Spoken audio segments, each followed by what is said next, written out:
So, next what I wanted to mention was that one of your most favorite, not as in favorite, but video which popped out the most was this entire thing about God complex. And I've also been like avidly listening to Stories with Rusty, and this particular video has been mentioned over there as well.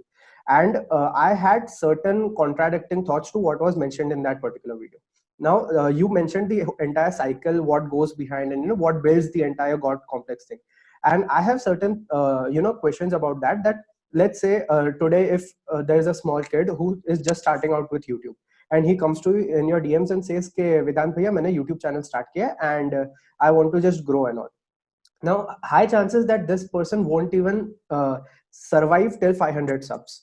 मतलब वो उससे पहले give up कर लेगा. ऐसा बहुत होता है, काफी लोग स्टार्ट करते हैं and then they give up. Now here comes a guy who has started out. Now his content may be good, may be bad, we are like it's questionable, but kuch karke he has reached a certain benchmark. Isn't it his natural instinct ke uska ego boost aayega hi aayega?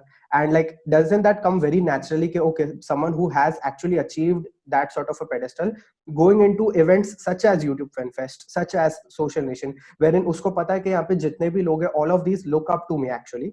So isn't it like okay, it's bad, okay, so I'm not telling ke wo log jo kare sahi hai, it's bad, but I'm saying that I'm saying from a point that if I were in their place, shayad maybe I would be doing the same thing. So from that point I wanted to ask on this. There are two very important things you have to consider here. Okay. एक तो वो video मुझे नहीं पता वो video कैसे चल गया इतना.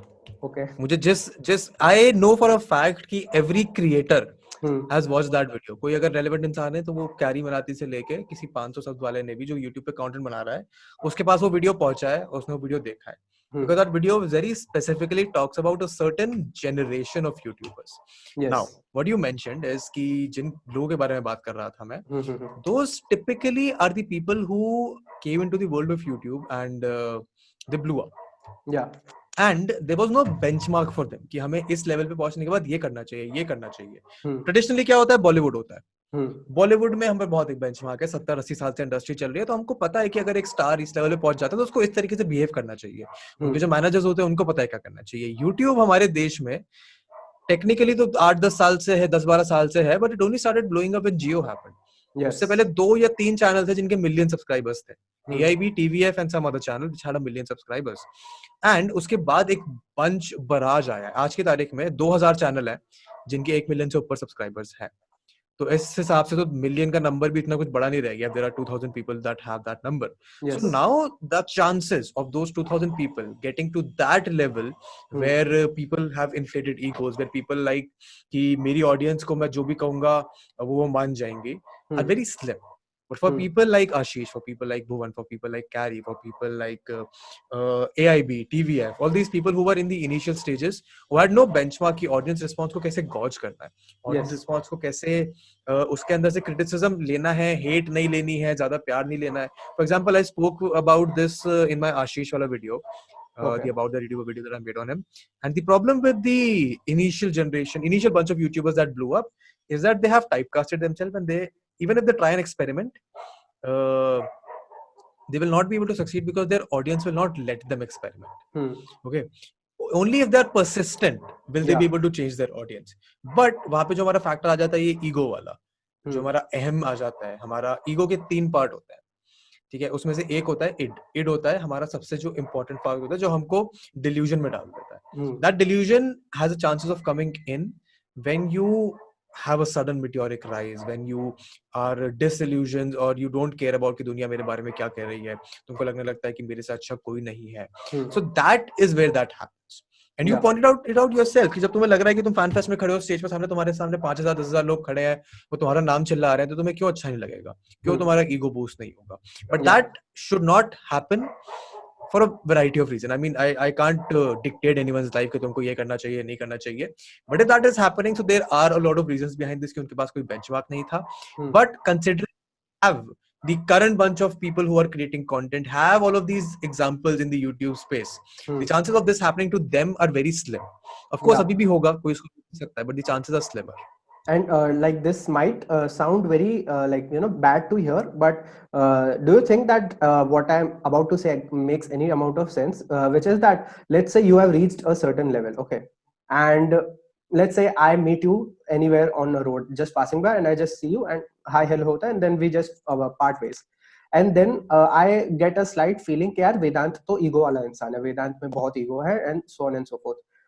Do you think that like actually it should be this, that I get the right to call you an egoistic person only when I have accomplished things of your same level? Which means that if let's say there's this person who is at this level and there is another person who is at the equal level, and equals के बीच में अगर किसी ने किसी को ego दिया, then yes, you can openly point out that okay, this person is egoistic.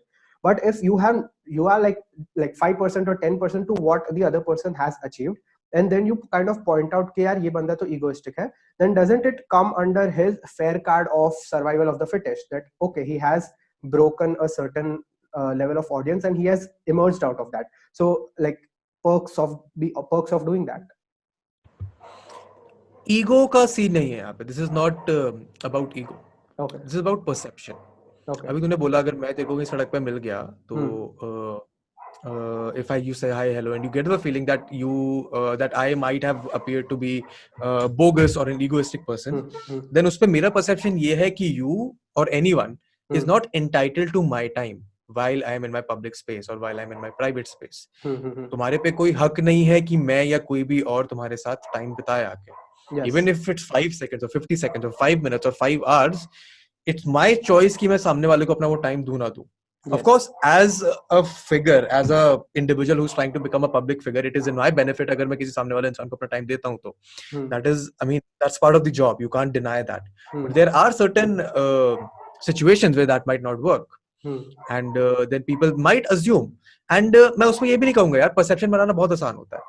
अभी मैं किसी को भी कुछ भी कह सकता हूँ, but it is their choice कि वो मेरे को रिस्पॉन्ड करे या ना करे, है ना. And I don't even, this is not about ego at all. There is no ego involved here. It's just building a perception about the other individual based on the very limited amount of knowledge that you have on them. जो भी मेरी audience मेरी videos देखती है उनको मेरी वही knowledge, वही पता है मेरी लाइफ के बारे में जो मैं उनको बताता हूँ. Whatever I put out publicly is all they know. उनको नहीं पता कि मैं कहाँ रहता हूँ मेरठ के अंदर. उनको पता है मेरठ में रहता हूँ, बट मेरठ में मैं कहाँ रहता हूँ उनको नहीं पता. उनको नहीं पता कि इस 4 दीवारी कमरे के बाहर मेरा घर कैसा है, कितना बड़ा है या कितना छोटा है, कितने फ्लोर्स हैं, कितने कमरे हैं, उनको नहीं पता है. And until unless I decide to show it to them, they will never be able to find out. So whatever perception they have of me is going to be built on what I have shown to them. Yeah. And there are chances कि हम अपने मन में उसके लिए बहुत बड़ी एक वॉल बना लेते हैं. So it is not my fault. It is not the individual's fault. उसने तो मेरे से सपने बांध लिए. That is where the angle about that bond becoming slightly toxic comes in, because they have built up this persona of me in their heads. And if in any point or any situation they happen to meet me and I do not match up to that persona that they have built, उनको तो ये लगेगा ना कि ये आदमी तो वैसा था ही नहीं जैसा मैंने बिल्कुल सोचा था. I remember in reality, Shwetab ने इस पे एक बहुत अच्छा वीडियो बनाया था in which he said that he had explained this entire concept which you mentioned earlier in this podcast about this thing that when you speak to the camera, the person sitting behind thinks that you are speaking directly to him. And Shwetab के line थी उस video में wherein he said कि तू मुझे भाई बोलता है, but मुझे I don't even know that you exist. And with that line, he had kind of broken this entire impression about, you know. Exactly. So that was. And until unless you hear this coming from the creator, तुमको तो ये लगेगा ना कि ये तो मेरा भाई ही है. And not all creators will do it. Not all creators will say that. Not all creators. Most creators will want that. Yeah. So that. Because इसमें रिस्क है ना. इसमें तुमने अपने सामने वाले से जो बॉन्ड बन रहा है उसको ब्रेक कर दिया. अब अगर तुमने ब्रेक कर दिया, चांसेस आर किया तो वो बंदा समझ जाए या फिर वो ना समझे. अगर वो समझ गया then the person will stay, इसके चांसेस बहुत कम है. अगर वो नहीं समझा तो कहेगा यार तो ईगोइस्टिक बंदा है, फिर वो कभी नहीं देखेगा मेरा content. So that certain level of risk involved, but I think it's better to be this way because at least you're transparent with the individual. If the individual is understanding about what you're trying to put out, then that bond only grows stronger. And then the value of my word becomes even more prominent in their minds. Yeah. So that is the kind of approach that I prefer to take, not the other way around. कि जो भी मेरे को मिल रहा है वो मेरा भाई है. I mean, of course, अगर मैं जाके मैकडॉनल्ड्स में या सबवे में कुछ खा रहा हूँ और कोई आके मेरे को हाय हेलो करेगा तो ऐसा नहीं है कि मैं उसको बोलूंगा नहीं मैं खा रहा हूँ, जा दूर यहाँ से मेरे से. I will allow them to have, or I will, I mean, happily have take a selfie or meet with them or chat with them, and but तब तक ही ना जब तक मैं comfortable हूँ. If there are certain point I become uncomfortable, it will not happen. For example, I was in London, मैं सड़क पे घूम रहा था. I met one of my subscribers over there. It was such a heartwarming moment for me. I spent like 3 hours with that individual. हम बस घूमे जा रहे थे, चल रहे थे सड़क. And you posted a pic on your feed as well. Yeah, exactly. So it was a heartful moment यार, मेरे को बड़ा मजा आया था वो. And अगर वैसा होता तो मेरे को of course अच्छा लगेगा, but there are certain amount of boundaries that I mean fortunately unfortunately I have not been privy to yet. Yeah. आगे जब कभी होता है then I'll have more information, but my perception is always going to be the same. The individual in front of me is not entitled to my time until I choose to give it to them, but it does not mean कि मैं choose नहीं करूँगा देना time. Yeah, that makes